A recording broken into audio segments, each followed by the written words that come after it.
सिद्धार्थनगर उपाध्यक्ष उत्तर प्रदेश राज्य महिला आयोग चारू चौधरी की अध्यक्षता में महिला जन सुनवाई कार्यक्रम एवं जनपद स्तरीय समीक्षा बैठक विकास भवन सभागार में संपन्न हुई। महिला जन सुनवाई के दौरान उपाध्यक्ष उत्तर प्रदेश राज्य महिला आयोग चारू चौधरी के समक्ष राजस्व विभाग एवं महिला उत्पीड़न के प्रार्थना पत्र प्रस्तुत हुए। उपाध्यक्ष उत्तर प्रदेश राज्य महिला आयोग चारू चौधरी ने संबंधित अधिकारी को आवश्यक कार्यवाही कर प्रकरणों का गुणवत्तापूर्ण निस्तारण दोनों पक्षों को सुनकर निस्तारण करने का निर्देश दिया। उन्होंने कहा कि किसी के साथ भेदभाव न किया जाए, समस्याओं का त्वरित निस्तारण कराएं। निस्तारण के उपरांत 1 सप्ताह में निस्तारण रिपोर्ट उपलब्ध कराने का निर्देश दिया। महिला उत्पीड़न के प्रकरण में दोनों पक्षों को बुलाकर आवश्यक कार्यवाही करने का निर्देश दिया। चारू चौधरी के निर्देश दिया कि समय से प्रकरणों के निस्तारण रिपोर्ट उपलब्ध कराना सुनिश्चित करें। समाज कल्याण, महिला कल्याण एवं पिछड़ा वर्ग कल्याण विभाग द्वारा संचालित समस्त योजनाओं का लाभ पात्र लाभार्थियों को दिलाएं। इस अवसर पर नायब तहसीलदार नौगढ़, क्षेत्राधिकारी अरुणकांत सिंह, जिला प्रोबेशन अधिकारी विनय कुमार, जिला समाज कल्याण अधिकारी महिपाल सिंह, महिला थाना अध्यक्ष भाग्यवती पांडे व अन्य संबंधित अधिकारीगण उपस्थित थे। इसके पश्चात चारू चौधरी द्वारा जिला जेल का निरीक्षण किया गया। निरीक्षण के दौरान महिला बैरक का निरीक्षण किया गया। विचाराधीन महिला बंदियों से वार्ता कर उनका हालचाल जाना गया। इसके साथ ही जेल में महिलाओं को दिए जा रहे सिलाई, कढ़ाई प्रशिक्षण आदि को देखा गया। समय समय पर बंदियों का स्वास्थ्य परीक्षण कराने का निर्देश दिया। इसके अलावा पाकशाला, बैरक, शौचालय आदि को देखा गया तथा निर्देश दिया कि बंदियों को किसी भी प्रकार की समस्या न होने पाए। चारू चौधरी द्वारा जिला जेल परिसर में पौधारोपण किया गया।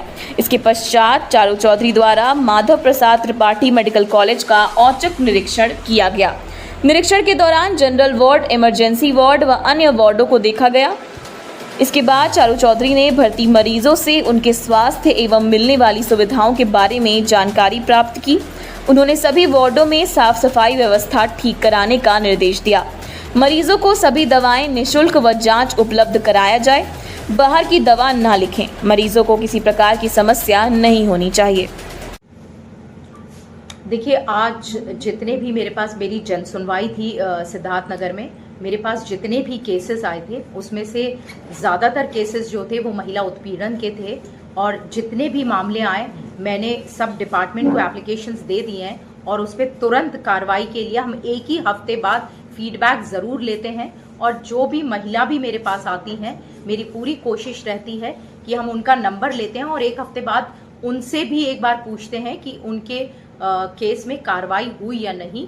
और कोशिश रहती है कि जितने केसेस आए उनका सॉल्यूशन हो। मैम, महिलाओं को लेकर के सशक्तिकरण की क्या अभियान योजना चला रही हैं? कैसे महिलाओं को जागरूक कर रही हैं? देखिए, अभी इस वक्त सरकार की बहुत सारी योजनाएं चल रही हैं। हम जगह जगह चौपाल भी करते हैं जिसके माध्यम से वहाँ की महिलाओं को जितनी सरकार की योजनाएं चल रही हैं उसकी जानकारी भी देते हैं। और साथ ही साथ कोशिश करते हैं कि उनको, अगर वो पात्र हैं तो उनको उस योजना से कनेक्ट कराएं। जैसे हमारी अभी बहुत सी योजनाएं जिसमें बच्चों के लिए भी छात्रवृत्ति भी आती है, पेंशन की भी कई चल रही हैं। जो कोविड में जिनके पेरेंट्स की डेथ हो गई है उनको भी बच्चों को पैसा दिया जाता है। और देखिए, एक चीज़ जो बहुत ज़रूरी है वो महिलाओं की शिक्षा को लेके, क्योंकि जब महिलाएं शिक्षित होंगी, जब महिलाएं सशक्त होंगी, जब महिलाएं आत्मनिर्भर होंगी तो वो तो तरक्की करेंगी, साथ में समाज भी तरक्की करेगा।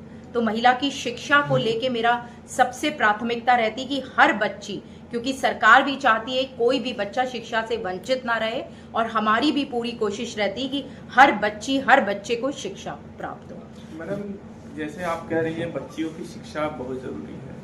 हाल ही में स्कूलों को बंद करने का जो निर्देश आया है, यहाँ पर संख्या कम, तो वैसे भी लड़कियों को शिक्षा से वंचित किया जा रहा है। ऐसे में आप क्या कहेंगे? जैसे बच्चों को दूर जाने में काफ़ी समस्या होती है। नहीं, अभी भी जैसे आपका सवाल है कि स्कूलों को बंद नहीं किया जा रहा है। वहाँ पे जो बच्चे हैं उनको अगर बहुत कम संख्या है तो उनको हम दूसरे स्कूल में ट्रांसफर करेंगे, लेकिन ये कोशिश रहेगी कि वो स्कूल भी उनकी रीच में हो, वो दूर ना हो। लेकिन शिक्षा सबका अधिकार है और ये हमारी पूरी कोशिश है। कोई भी बच्चा, हमारे जो कस्तूरबा स्कूल है सरकार के, हम वहाँ की टीचर्स को जगह घर घर भेजते हैं कि कोई भी अगर बच्ची है आप उसको लेके आइए, क्योंकि वहाँ सिर्फ शिक्षा ही नहीं दी जाती, वहाँ पे बच्चों का रहने खाने सबका इंतजाम होता है। मैडम, देखा जा रहा कि लगातार आप जन सुनवाई कर रहे हैं, कितना निस्तारण हो गया सिद्धार्थनगर के मामले में? देखिए, जितने भी मेरे पास जन सुनवाई में महिलाएं आती हैं, जैसे पिछली जन सुनवाई जो मैंने 1 मई को की थी, उसमें हमारे पास 36 केसेस आए थे, जिसमें से 35 का निस्तारण हो गया था, सिर्फ 1 बचा है और वो भी जल्द ही हो जाएगा। और आज भी जितने केसेस मेरे पास आए हैं, हमने सब डिपार्टमेंट को वो भेज दिए हैं और इस पे जल्द से जल्द कार्रवाई भी होगी और इसका निस्तारण भी होगा। मैम, देखा जाता है महिलाएं उसे ही पुलिस रहती हैं और पुलिस रवैये से और पुलिस हो जाती है, इसके लिए क्या कदम उठा रहे हैं? देखिए, उसके लिए भी हम थोड़ी सी, आज जैसे कुछ थाने की कंप्लेंट आई हुई थी कि वहाँ के एसएचओ सुनते नहीं है, महिलाएं जाती हैं तो उनको दौड़ाते हैं, उनको भी मैंने निर्देश दिए। मैंने खुद उनसे बात की है कि किसी भी सिर्फ महिला ही नहीं, कोई भी उनके पास आए तो उनको उनकी बात सुनाए और अगर उसके बाद भी कोई कंप्लेंट रहती है तो हम उस पर कार्रवाई करें। मैम, वृक्षारोपण को लेकर के क्या कहेंगे? जैसे कि आज 9 जुलाई है और हमारे पूज्य मुख्यमंत्री योगी महाराज जी ने ये निर्देश दिए हैं कि आज 37 करोड़ पौधारोपण होना है, जो सुबह 7 बजे से चल रहा है।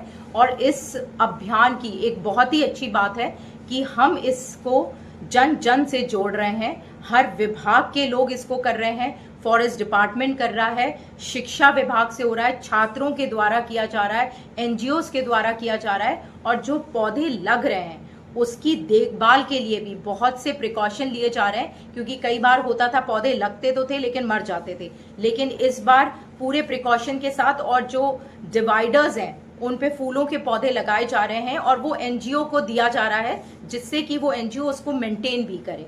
और जैसे मैंने कहा, हर बच्चे को, जैसे माँ अपने बच्चे को संवारती है, वैसे ही हम हर पौधे को संवारें।